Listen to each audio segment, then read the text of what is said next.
హాయిగా కూర్చున్నాం, కళ్ళు రెండు మూసుకుందాం. ఇంకా ఈ యొక్క శ్వాస మీద ధ్యాస ఉంచాలి. Observe the breathing. ధ్యాన ముద్ర తీసుకున్న తర్వాత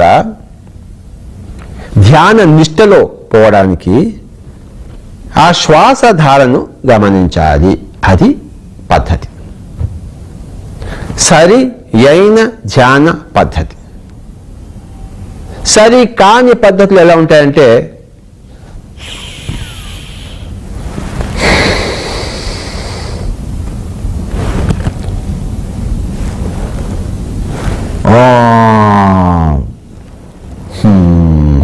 హం సో ఇవన్నీ రాంగ్.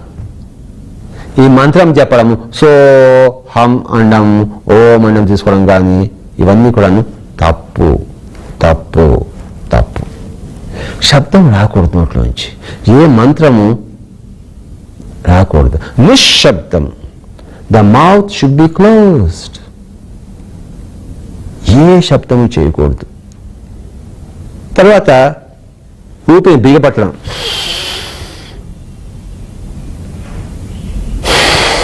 ఇలాంటివి ఏం చేయకూడదు. ఇవన్నీ కూడాను ప్రకృతికి విపరీతమైన చేష్టలు, ప్రకృతికి విరుద్ధమైన చేష్టలు. కనుక ఏ మంత్రము లేదు. తర్వాత మనసులో ఏ రాఘవేంద్ర స్వామిని ఆ యొక్క విగ్రహాన్ని మనం ప్రతిష్ఠించుకోవడమో, ఏ శివుడిని ఆలోచించుకుని కూర్చోడమో, లేకపోతే జీసస్ క్రైస్ట్ శిలువ మీద ఎలా ఉన్నాడో ఆ రూపాన్ని పెట్టుకుని ఆ రూపాన్ని గురించి రాంగ్, తప్పు. ఇవన్నీ కూడాను సరికాని ధ్యాన పద్ధతులు. అడ్రస్ సరిగా లేదనుకోండి, మీరు ఊరంతా తిరుగుతుంటారు కానీ గమ్యం చేరరు. సరికాని ధ్యాన పద్ధతుల్లో మీ జీవితం వ్యర్థమైపోతుంది, మీ గమ్యం చేరరు. సరియైన అడ్రస్తోనే మీరు గమ్యం చేరుతారు. సరియైన ధ్యాన పద్ధతితోనే మీరు మీ యొక్క గమ్యము చేరుతారు. కనుక సరి అయిన ధ్యాన పద్ధతి, దాన్నే గౌతమ బుద్ధుడు ఆనాపానసతి అని కనుక్కున్నాడు.